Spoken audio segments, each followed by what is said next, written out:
Equity Real Estate and UtahHomesweetHome.com, and today I want to share some tips with you in regards to curb appeal. Now, I personally fix and flip houses myself, and so for me, I truly understand the importance of curb appeal because oftentimes homes that I'm selling are my personal homes that I've just got done remodeling. You know, I've actually taken buyers to look at homes where the pictures on the internet looked beautiful. And these buyers requested me to make appointments to go see these houses. However, when we pulled up in front of the home, they literally told me, "We're not getting out of the car, let's go on to the next house." And that's basically because of the lack of curb appeal. The inside was obviously nice enough for them to want to schedule an appointment to go see the house. However, the curb appeal lacked so much, they didn't even get out of their car once they got to the house.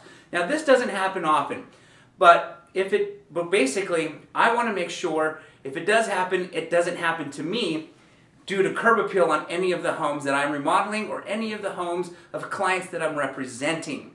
So I'm going to share some ideas on what I feel is important about curb appeal. And keep in mind, this is my personal opinion. Some people might have a different opinion in regards to what I'm about to share with you with curb appeal, but this is my personal opinion. So on that note, let's dive into this. So let's assume that not everybody has an unlimited budget to do what they need to do to give the house the most curb appeal possible. So what I usually recommend to clients is this list right here, and in this particular order based off of their budget.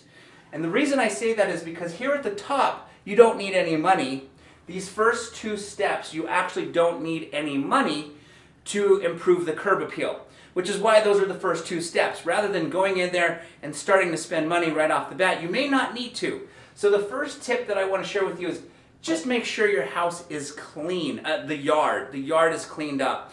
You know, oftentimes we go to see homes and there are bikes, wheelbarrows, ladders, just stuff laying around the house, leaned up against the house, and right away the house looks cluttered. If you know people are coming to see your home, just get the yard cleaned up.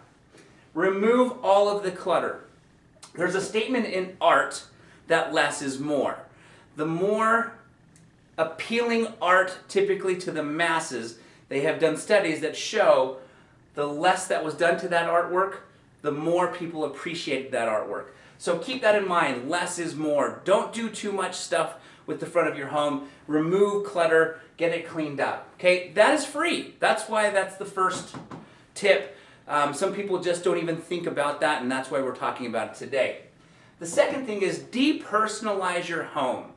I mean, maybe you've lived in that house for years and years and years, and you've got this big bench on the front that you've carved out that says the Johnson family, or a sign that your son handcrafted in art class that says the Johnson family, or whatever it may be, a sign on your front door. For the time being, while your house is on the market, you want people to imagine that this is their potential future home. And you want to depersonalize the house as much as possible. You want to depersonalize the curb appeal as much as possible so that they feel that when they get there, this isn't the Johnson home. This is potentially their home. They've got to start envisioning that this is their home. You want to sell that to them. So depersonalize the home. Again, not everybody has personalized curb appeal, but if you do, depersonalize it. These two first steps are absolutely free and cost no money. Now, granted you have a budget, then that's where I recommend you do the necessary repairs that are obvious when you're standing in the front of your yard. Now, it depends on how much your budget is, right? Not everybody has an unlimited budget.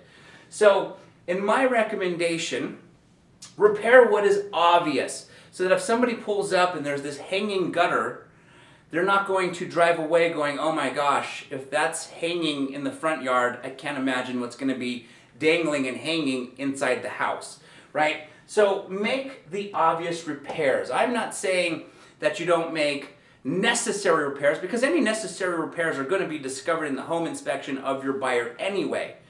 And what I'm saying is to maximize your curb appeal, to make sure people actually get inside your house, make the obvious repairs if you have the budget. Then, after you make those repairs, if you still have money to spend, that's when I recommend, if your yard needs sod, maybe some flowers to brighten up the colors, or mulch to add a little pop, then as a last resort, granted you have the budget, that's when I would spend money to increase the curb appeal. But up until that point, I would just make sure that you're minimizing your expenses by utilizing what you've got as far as curb appeal as much as possible. Utilizing simply just cleaning up, removing the color, depersonalize it, make, if you have the budget, obvious repairs, and if you have even more budget, do what you need to do to make that curb appeal pop.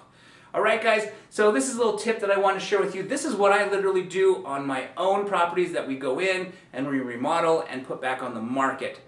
So on that note, if you guys like this video, hey, please don't forget to give it a thumbs up. Also, don't forget to subscribe. And if you have any questions at any time whatsoever, I'm more than happy to answer your questions. Feel free to give me a call, 801-810-4475. And again, it's Yoshi Shiraki with Equity Real Estate and Utah Home Sweet Home.